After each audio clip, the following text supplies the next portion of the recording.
Hola a todos, bienvenidos a nuestra primera sesión, nuestra primera clase de Historia de México.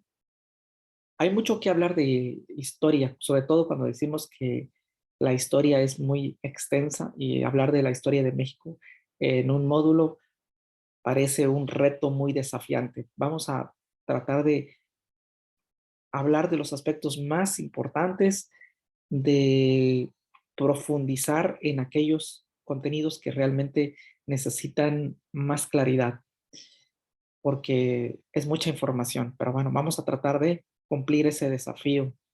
Vamos a hablar de la teoría de la historia. Hay algunos conceptos que vamos a analizar. Rápidamente, lo que está aquí en la diapositiva, en la ilustración, nos dice que es muy diferente escribir la historia con H mayúscula que escribirla con H minúscula. Si la escribimos con mayúscula, nos estamos refiriendo a una ciencia, a la historia como ciencia que se encarga de recopilar, de almacenar y de analizar, de describir y de explicar todos los fenómenos que han acontecido a lo largo de la historia, a lo largo de la humanidad, en diferentes tiempos, en diferentes épocas y en diferentes lugares o espacios. Esa es como ciencia con H, historia con H.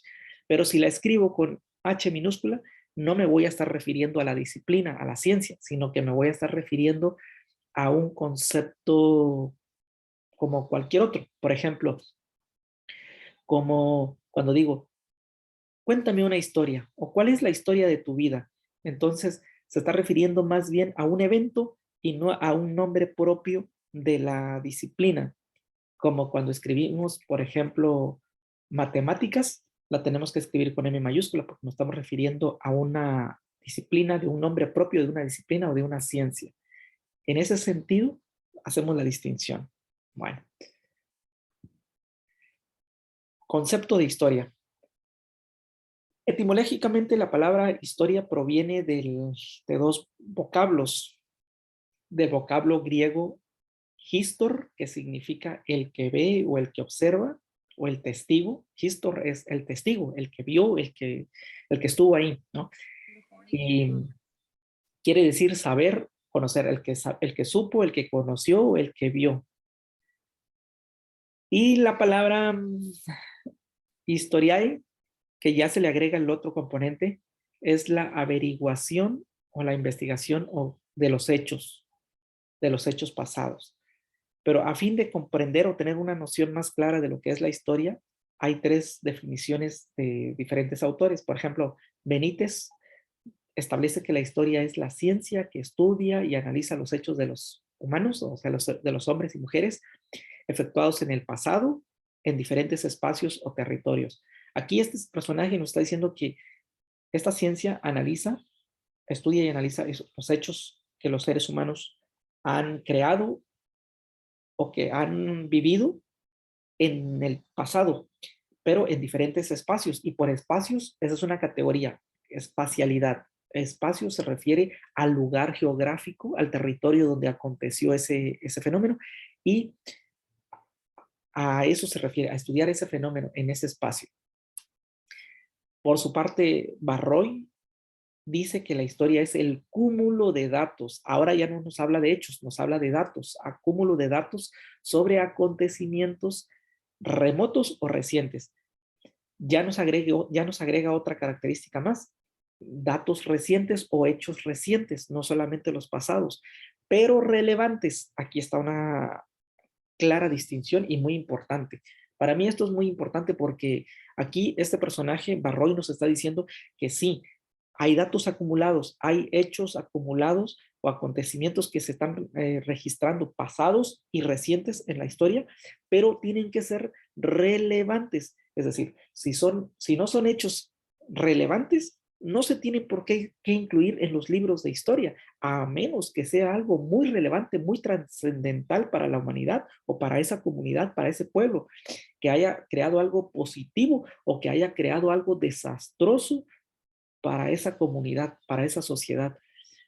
Por ejemplo, lo que está pasando ahorita, aconteciendo en Ucrania y Rusia, ese es un dato, que es un hecho, un acontecimiento que va a quedar registrado en los anales de la historia de Rusia y de Ucrania.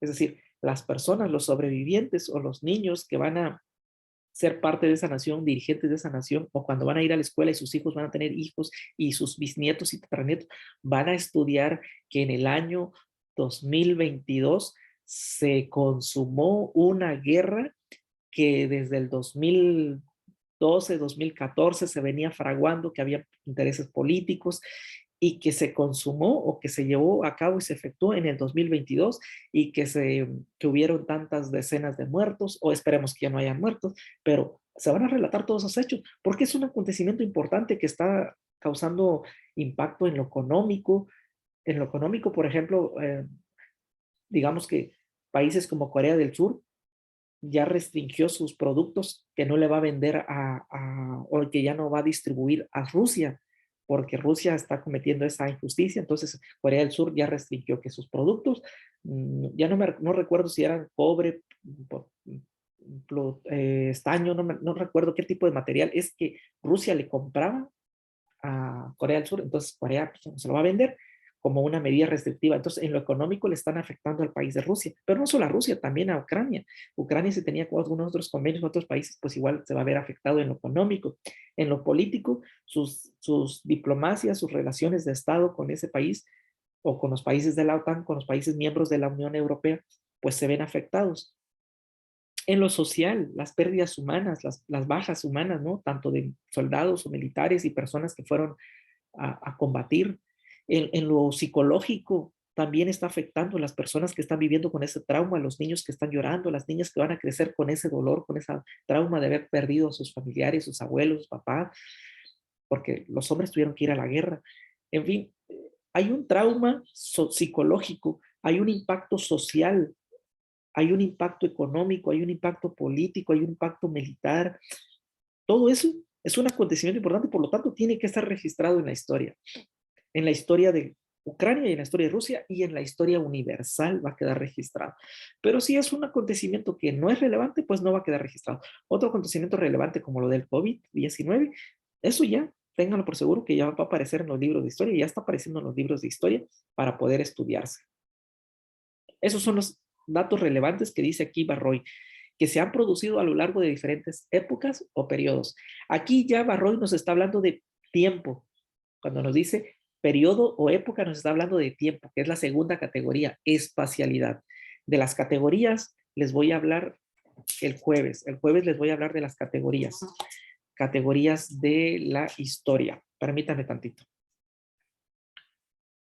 Entonces, la diferencia que Barroy está haciendo aquí es que él menciona la segunda categoría que es tiempo, temporalidad. Y la primera categoría que Benítez nos había dado es espacialidad. Espacio y tiempo son dos categorías fundamentales en la historia, espacio y tiempo. Entonces, la historia se registra en espacios, en espacios geográficos, en contextos, y también se registra en diferentes periodos o épocas o diferentes momentos o tiempos. Ok, ya van dos categorías. Y Rivera nos dice que la historia es el estudio científicamente elaborado de las diversas actividades y de las diversas creaciones de los hombres en otros tiempos en el marco de sociedades extremadamente variadas. La distinción entre Rivera y los otros es que aquí el personaje nos dice que es un estudio científicamente elaborado, que no es una acumulación de datos al azar o que a alguien se le ocurre y va a meter datos, no, sino que simplemente se tienen que analizar, se tienen que probar, se tienen que demostrar su efectividad, su veracidad de ese acontecimiento para ver si fue real e incluirlo en los anales de la historia o en los libros de la historia.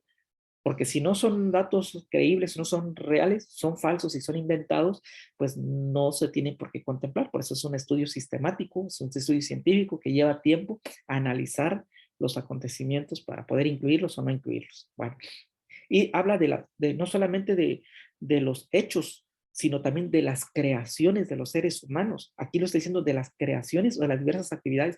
Quiere decir que si alguien creó un monumento para una comunidad que es muy importante, ese personaje con esa obra que creó pasa dentro de la historia, ya sea de la historia local, la historia regional o de la historia nacional, o incluso si es una obra muy famosa y vienen muchos turistas a verla, se vuelve una parte de una historia, ese personaje y su obra pasan a la historia universal. Entonces, también las creaciones humanas, no solo los hechos que pasan, los hechos sociales o naturales o políticos, sino también las cosas que los seres humanos crean, pueden ser parte de la historia de un país, de una nación, de una localidad o del mundo. Bueno, ¿para qué sirve la historia? Muchas veces nos preguntamos, ¿yo para qué voy a estudiar historia si no voy a ser historiador? Yo voy a ser médico, voy a ser abogado, voy a ser ortopedista, voy a ser fisioterapeuta, no lo sé. Pero bueno, la historia nos sirve para conocer lo que ha ocurrido en el pasado en nuestra comunidad, en nuestra localidad, en nuestro país, en nuestra nación. O en el mundo, como datos generales, como dato de cultura general, mínimo debemos saber algo de nuestra historia. También nos sirve para comprender nuestro presente, porque al saber el pasado, lo que ocurrió en el pasado, podemos comprender nuestro presente y podemos mejorarlo. También nos sirve para justificar nuestras ideas, nuestras creencias o nuestras ideologías que tenemos respecto de algo. Por ejemplo, tú puedes constatar y puedes mm, reafirmar tu creencia, tu ideología acerca del Día de Muertos. ¿Cómo?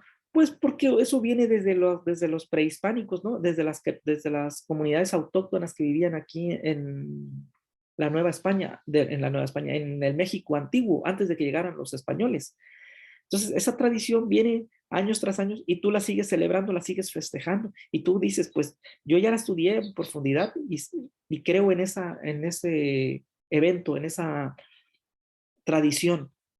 Y pues vas al panteón, llevas flores, llevas ofrendas y todo eso, pero lo haces con conciencia porque ya lo investigaste. Pero ahora, si tú nada más estás yendo porque tus abuelos, tu familia y la sociedad dice que hay que ir y vas al panteón, pero ni siquiera has investigado, ni siquiera crees en eso, que eso es cierto, en que los muertos se levantan y toman agua y que viven, eso ya es otro asunto. Yo, por ejemplo, en mi perspectiva, desde mi punto de vista, yo no creo en eso. En muchas cosas que la sociedad ha dictaminado como creencias, yo ya las cuestioné y según mis creencias y mis intereses, yo ya no creo en ellas. Pero bueno, pero si la historia me dice que sirve para eso, te puede servir a ti o a otra persona para justificar o para reafirmar esas creencias que ya tú tienes. Y también nos sirve para proporcionar saberes básicos. Incluso algo que se cuenta dentro de las guerras es que en una ocasión Napoleón Bonaparte iba a invadir Rusia, pero algunos de sus dirigentes, de sus líderes de Napoleón le dijeron, no vayas, no es el momento, en este momento no es la época correcta para ir a invadir Rusia, y no les hizo caso porque él tenía autoridad, pero la gente le decía, es que en otros tiempos se fueron en estas épocas y quisieron pasar y hay nieve y fueron presa del otro país y Napoleón Bonaparte no hizo caso y fue y y perdió la batalla contra los rusos, ¿no? Entonces, por no hacer caso de lo que ha acontecido anteriormente, muchas veces se vuelven a cometer errores, incluso hasta peores. Incluso nuestros líderes, si no corrigen los errores de lo que cometieron los expresidentes en sexenios pasados o en cuatrienios pasados, en aquellos tiempos de la época de la independencia, después de la independencia, que eran cuatrienios, si no corrigen esos errores de administración pública, de administración políticas, pues van a seguir cometiendo errores y los que van a salir perjudicados, pues es todo el pueblo, todos nosotros. Entonces, para eso nos sirve la historia. También mucho para eso, ¿no? ¿Cuál es su objeto de estudio? ¿Cuál es su interés? ¿En qué se centra la historia? Bueno, su objeto de estudio de la historia comprende un reconocimiento retrospectivo, o sea, hacia el pasado, y una perspectiva hacia el futuro. En otras palabras, se centra en estudiar y en una perspectiva del futuro y una perspectiva del presente. En otras palabras, se centra en estudiar los acontecimientos más relevantes ocurridos en un tiempo y espacio determinados. Es decir, analiza lo que ha ocurrido en el pasado para poder prever el futuro, pero mejorar las condiciones del presente, que en suma eso es, ¿no? Mejorar las condiciones del presente, la sociedad actual, pero también hacen una previsión para el futuro, que no solamente para nosotros, sino para los que vienen detrás de nosotros, nuestros hijos o nietos y bisnietos, para ellos. Entonces, tanto en lo político, en lo social, en lo cultural, en lo económico, se tiene que prever eso, ¿no? Pero antes se debe haber estudiado el pasado. Ahora, ¿cómo trabaja un historiador? ¿Cuáles son su dinámica, no? ¿A qué recurre? Bueno, un historiador, para poder validar los conocimientos y ponerlos o escribirlos en los libros de historia, tiene que recurrir a diversas fuentes históricas, ¿sí? Hace un análisis y un contraste de todas esas fuentes históricas, recoge información. A la recogida de información, cuando él recoge información, piezas arqueológicas o estelas o, por ejemplo, algún códice, alguna evidencia, a eso se le llama heurística. La heurística es la recogida de información. Y cuando él ya lo lleva al laboratorio, lo analiza o lo meten a la prueba de carbono, lo datan para ver de qué fecha es, de qué época, de qué periodo, de qué civilización, a qué cultura pertenecía, con qué fin lo utilizaban, ese vestigio, esa vestimenta o ese objeto que hayan encontrado. Al análisis y a la interpretación de ese fenómeno, de ese objeto, se le llama hermenéutica. La hermenéutica es analizarlo, interpretar ese objeto que se está estudiando. Y hay hermenéutica jurídica, hay hermenéutica teológica para la Biblia, hay hermenéutica médica, hay hermenéutica filosófica y hay hermenéutica en todas las disciplinas. Hay hermenéutica en la historia. La hermenéutica es la interpretación. Ya tengo los datos, ahora los interpreto. ¿Qué significan? ¿Cómo se los voy a decir a la sociedad? ¿De qué manera los publico? ¿No? Bueno, vamos a ver las fuentes históricas. Las fuentes históricas son todas aquellas huellas, todos los rastros, evidencias dejadas por nuestros antepasados, ¿no? En un tiempo atrás, que esas evidencias nos permiten en un momento reconstruir los acontecimientos y formas de vida del pasado. Nos permiten rememorizar, hacer una remembranza y nos permite incluso hasta viajar en el tiempo para ver cómo eran su vida, su forma de vida de ellos. Esas son las fuentes históricas. Hay fuentes primarias y hay fuentes secundarias. Las fuentes primarias, o también llamadas directas, son aquellos datos o información que viene de primera mano, de viva voz, de aquella persona que lo vio, que lo vivió, que lo experimentó. Y aunque no te lo relate, las fuentes primarias pueden ser los testimonios orales. Y si no te lo relataron, pero alguien lo vio, estuvo presente y escribió un diario, ese diario es una fuente primaria. Por ejemplo, si una persona ahorita está en la guerra y está viendo y está relatando todo lo que está pasando la gente el día a día, desde lo político, lo económico, de las invasiones, desde las explosiones, desde cómo la gente está corriendo por la comida, por lo que sea, y lo está relatando, esa es una fuente primaria, es una fuente directa. Los testimonios, los diarios, las cartas personales, las autobiografías. Si yo escribiera mi propia vida, sería una fuente directa, una fuente primaria. Pero si alguien escribe sobre mi vida, que yo ya después de muerto y otras personas escriben sobre mi vida y mis familiares le proporcionan datos, se llama biografía. Las biografías ya no vienen siendo fuentes directas. Las biografías son fuentes secundarias porque ya otra persona, otro intermediario está escribiendo sobre la vida de alguien más. Bueno, las fuentes primarias pueden ser cartas, diarios, documentos, pinturas, dibujos, esculturas, fotografías, videos, construcciones de una civilización, de un pueblo, de una cultura que lo ha elaborado, que lo ha creado. Las fuentes secundarias, también llamadas fuentes indirectas, son elaboradas o creadas por personas que no participaron directamente en los hechos, son personas ajenas, se llaman terceras personas, ¿no? Ajenas. Y estos pueden ser los libros de texto, las enciclopedias, las bibliografías, los fotomontajes. Digo los libros porque hay ciertos libros, a menos que tú lo hayas escrito directamente, que lo hayas hecho de tu imaginación y que no hayas recurrido a otro libro, entonces sí se convierte en una fuente directa, que tenga credibilidad. Pero muchos libros recolectan información de otro libro, de otro libro y de otro libro, de otra revista, de otro periódico, y entonces el libro ya no es original, sino que es un compendio de información de varias fuentes. Por eso es una fuente secundaria, los libros, ¿no? Los libros de texto. Ahora, ¿qué si es una fuente primaria como libro? Una tesis. Una tesis es una fuente primaria o un artículo científico, porque tú lo elaboras, viene directamente de ti, a menos que eh, no sea el caso, ¿no? Que no lo elabores tú. Bueno, la clasificación de las fuentes. Se clasifican en fuentes monumentales, que pueden ser los muebles o inmuebles. Ejemplos son los templos, las fortalezas, las pirámides, las estelas, ¿no? Las fuentes orales. Las fuentes orales se transmiten de boca en boca, o sea, de generación en generación, que vienen siendo los mitos, las leyendas, las fábulas, las narraciones, todo eso, ¿no? Y las fuentes escritas vienen siendo los documentos, que pueden ser los manuscritos, las crónicas, los periódicos, los diarios, etcétera.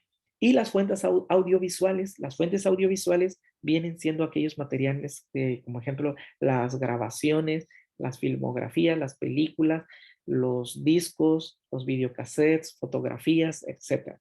A todos esos elementos, a todas esas fuentes monumentales, orales, escritas, audiovisuales, y a las fuentes primarias o a las fuentes secundarias, es cuando recurren los historiadores para poder analizar toda esa información y plasmarlo en un libro y que se diga, esto es historia nacional, esto es historia regional, esto es historia de México, esto es historia mundial.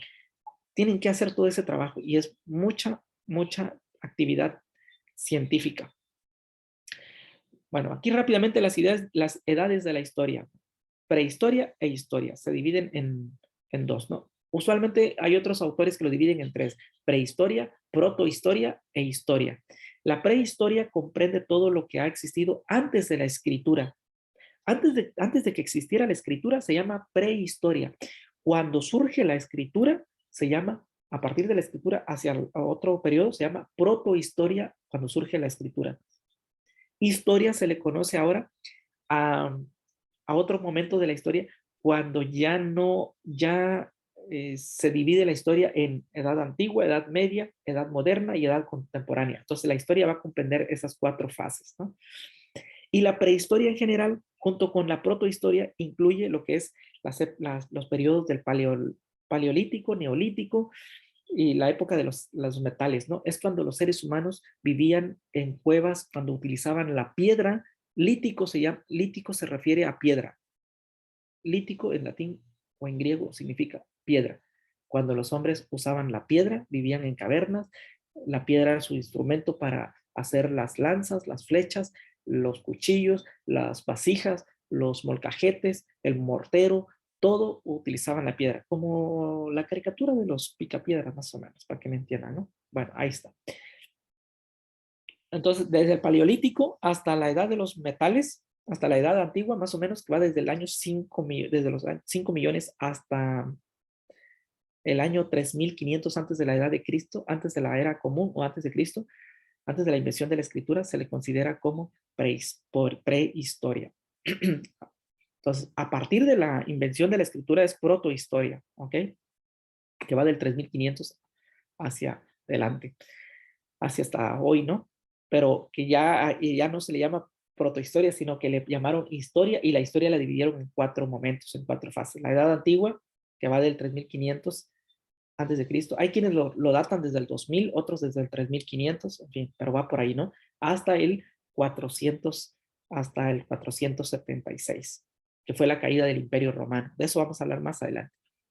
Y del 476 a 1492, cuando llega Cristóbal Colón a América, se le llama edad Media. Y de 1492 hasta 1789, cuando fue la Revolución Francesa, se le llama Edad Moderna. Y de la edad de 1789, que fue de la Revolución Francesa, hasta el día de hoy, se llama Edad Contemporánea.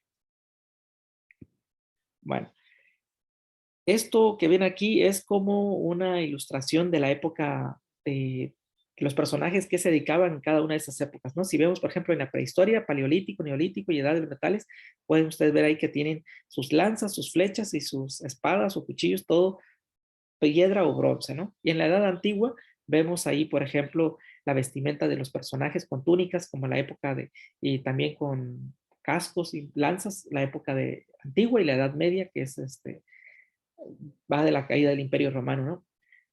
Y bueno, ya vemos la edad moderna, un poco la vestimenta varía un poco, y en la Revolución Francesa también, y en la edad contemporánea también varía un poco la vestimenta de las personas. Cómo ha ido la transición de la evolución de la cultura cada periodo de cada persona, de cada civilización, mejor dicho. Bueno, rápidamente. Prehistoria se inicia desde la aparición de los homínidos hasta el inicio de la escritura. se divide en edad de piedra, que es la paleolítico, y neolítico, y la edad de piedra se divide en bronce, cobre y hierro. Fueron los instrumentos o los metales que utilizaron los seres humanos. En la Edad Antigua comienza desde la aparición de la escritura hasta la caída del Imperio Romano, que fue en el 476, y aparecen las grandes civilizaciones como Egipto, Grecia, Roma, Fenicia, Mesopotamia. También ahí nace Cristo, en esa época, en esa edad, nace Jesús de Nazaret, es crucificado y se realizan las invasiones de los bárbaros. La Edad Media comienza desde la caída del Imperio Romano, 476, hasta la llegada a América de Cristóbal Colón. Se crea el Imperio Carolingio, se establece el sistema feudal, se realiza el arte gótico, se realizan grandes cruzadas y se impone la Iglesia Católica o la Roma papal como la máxima autoridad en todo el mundo. Y la Edad Moderna se inicia desde el descubrimiento del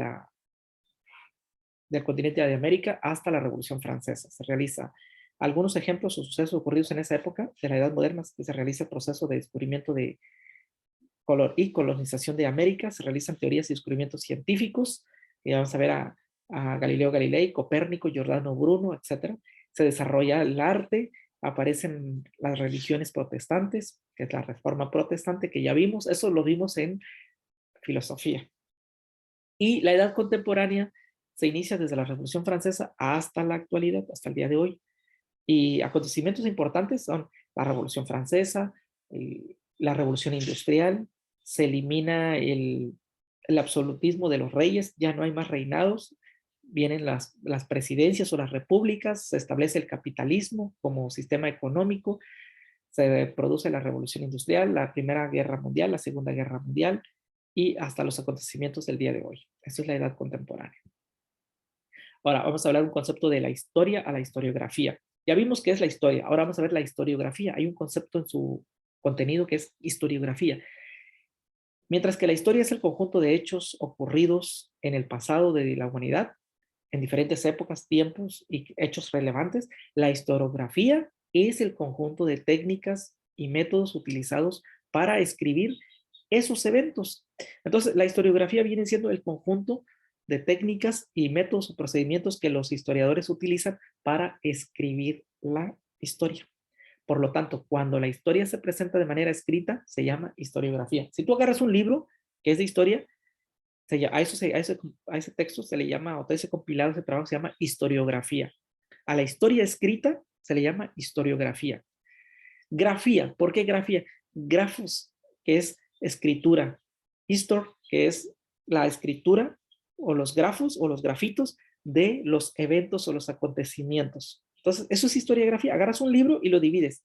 Historiografía. Los grafitos o la grafía, que es la escritura de los acontecimientos ocurridos en un tiempo y en un espacio determinado. Hechos relevantes. Okay. También hay otros personajes o historiadores que determinan que la historiografía no solamente es la historia escrita, sino que también se le llama así al conjunto de